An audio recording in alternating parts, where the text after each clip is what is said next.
Assalamualaikum warahmatullahi wabarakatuh. Perkenalkan, saya Ulid Rahmat Pangeran akan mempresentasikan penggunaan aplikasi kasir yaitu self-service di Hot West Chicken Makassar. Adapun latar belakang itu, aplikasi ini dibangun untuk mempercepat transaksi, mengurangi kesalahan, dan meningkatkan efisiensi bisnis. Dengan fitur otomatisasi, aplikasi ini membantu pencatatan penjualan, manajemen stok, laporan keuangan, serta integrasi dengan sistem pembayaran digital. Selain itu, aplikasi kasir ini juga meminimalkan kecurangan dan meningkatkan pengalaman pelanggan melalui proses transaksi yang lebih cepat dan akurat. Adapun perbandingan aplikasi kasir yang manual dengan yang self-service itu dalam aspek kecepatan layanan. Dalam self-service itu kecepatan layanannya itu cepat, yaitu pelanggan langsung memesan tanpa menunggu kasir. Sedangkan pada yang manual bisa lebih lambat jika antrian panjang atau kasir mengalami keterlambatan. Dalam aspek akurasi pesanan, yaitu dalam self-service itu tinggi, yaitu pelanggan langsung memilih menu makanan mereka sendiri tanpa perantara. Sedangkan pada manual itu bisa terjadi kesalahan karena kesalahpahaman antara pelanggan dan kasir. Aspek selling dan promo, yaitu dalam self-service itu bisa otomatis menampilkan rekomendasi menu tambahan ataupun diskon yang sedang berlaku saat itu.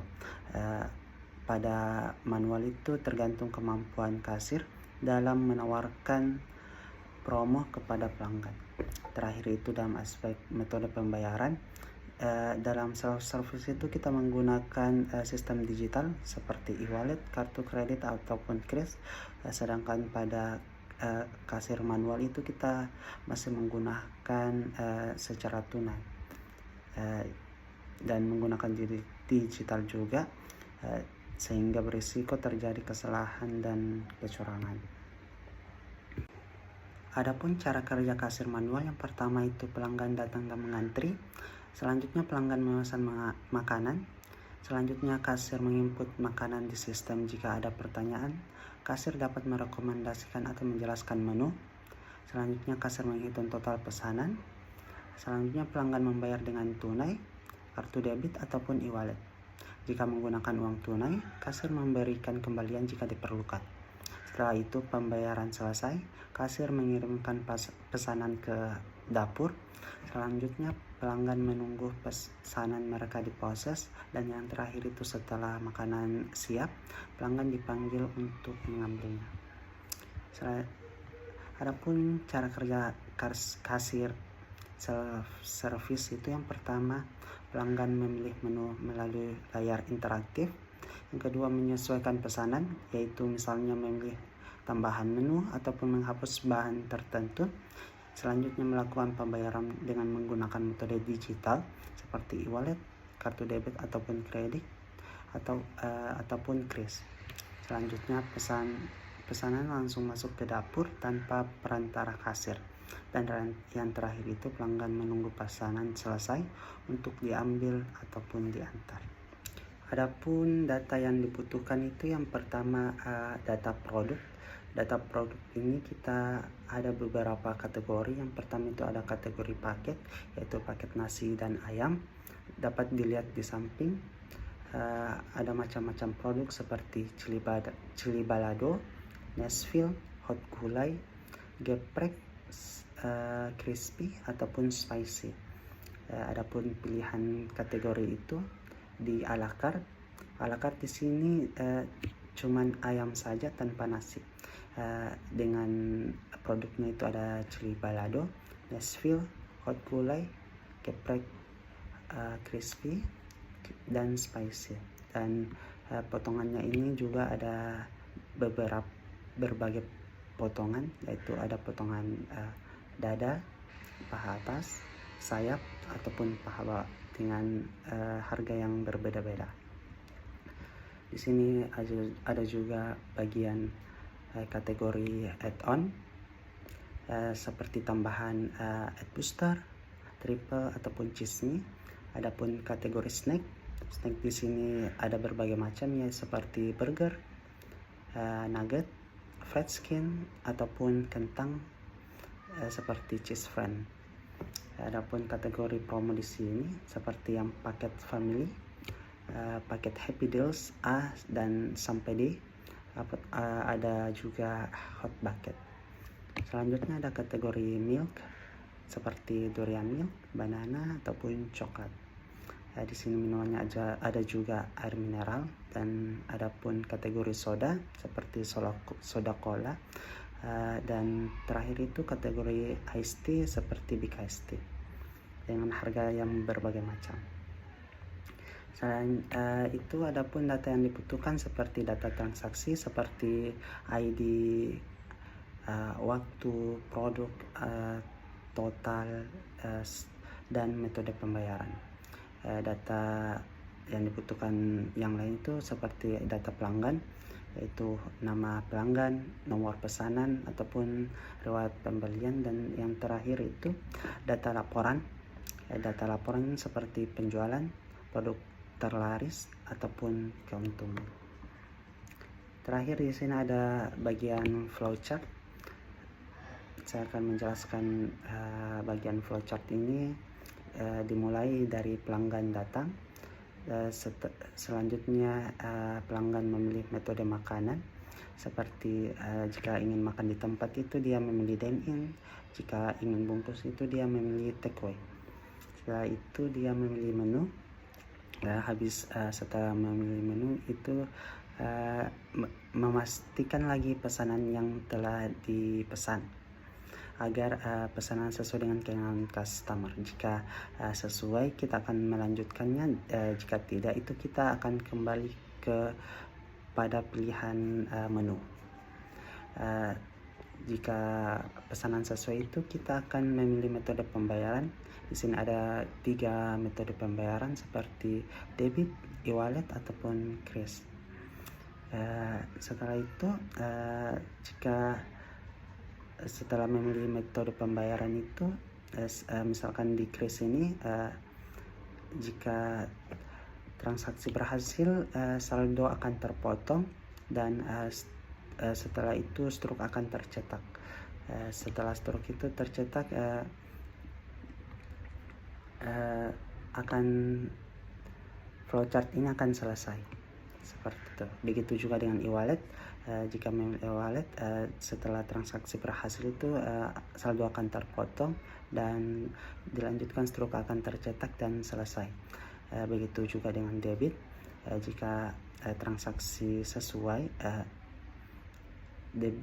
transaksi telah berhasil, saldo akan terpotong dan struk akan tercetak dan selesai. Sekian dari saya penjelasan mengenai aplikasi kasir self-service. Di sini saya akan menjelaskan mengenai input dan output dari aplikasi kasir self-service. Di sini kita menggunakan Google Form, yaitu dengan di sini judulnya pemesanan makanan. Di sini ada pengisian nama customernya di sini. Terus customer akan memilih metode makanan, yaitu apabila dia makan di tempat dia akan memilih dine in, dan apabila dia ingin bungkus dia akan memilih take away. Selanjutnya customer akan memilih menu yang akan dinikmati. Di sini ada beberapa menu yang saya masukkan. Contohnya itu ada chili balado sayap, spicy beef paha atas, fried skin, cheese friend, air mineral, big iced tea, durian milk, banana milk, dan coklat milk. Selanjutnya apabila pesanan telah sesuai, customer akan memastikannya lagi kembali sebelum dia akan melanjutkan ke metode pembayaran. Di sini ada pesanan, apakah pesanan telah sesuai. Jika pesanan telah sesuai, dia akan memilih ya.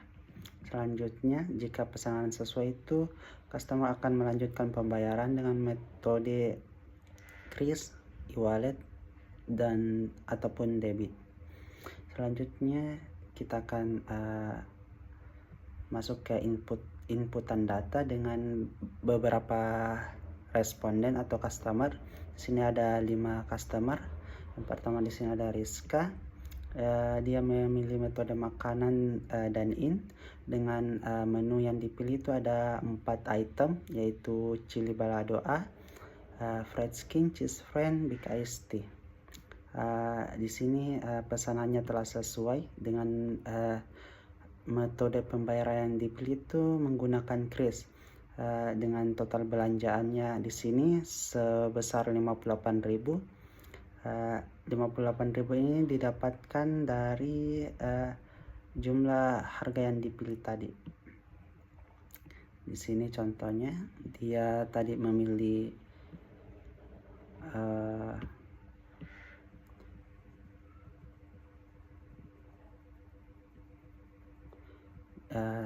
chili balado A sayap ditambah dengan fried skin, ditambah dengan cheese friend, dan ditambah dengan big iced tea. Jadi totalnya di sini itu sebesar 58.000. Kita dari perusahaan itu memiliki target per transaksi per orang itu sebesar 50.000. Jadi apabila customer ini memiliki minimal pembelanjaan 50.000, itu berarti target per orang itu tercapai. Selanjutnya di sini keterangannya itu tercapai, kita menggunakan rumus if, yaitu 58.000 apabila 58.000 di sini lebih besar atau sama dengan 50.000, artinya itu tercapai. Apabila dia kurang dari 50.000 itu dia tidak tercapai. Dengan hasilnya itu di sini customer Rizka itu targetnya itu tercapai. Begitu juga di sini ada Pandi. Customernya itu memilih metode makanan takeaway dengan menunya itu ada 4 item. Pesanannya telah sesuai dengan metode pembayaran menggunakan debit dengan total pembelanjaan 60.000. Artinya itu targetnya yang ditetapkan perusahaan itu tercapai. Selanjutnya di sini ada Dea. Dengan metode makanan itu dia dine-in. Dengan menunya itu dia memilih 2 item, yaitu fried skin dan air mineral, dan pesanannya telah sesuai menggunakan metode pembayaran menggunakan debit dengan total belanjaan 22.000. Di sini 22.000 itu kurang dari 50.000, yang artinya target yang ditetapkan perusahaan itu tidak tercapai. Begitu. Di sini ada outputnya. Di sini kita menggunakan Pandi sebagai output itu dengan kode 2, dengan kodenya 2 sesuai dengan di sini kode 2. Dengan total belanjaannya itu kita menggunakan rumus VLOOKUP.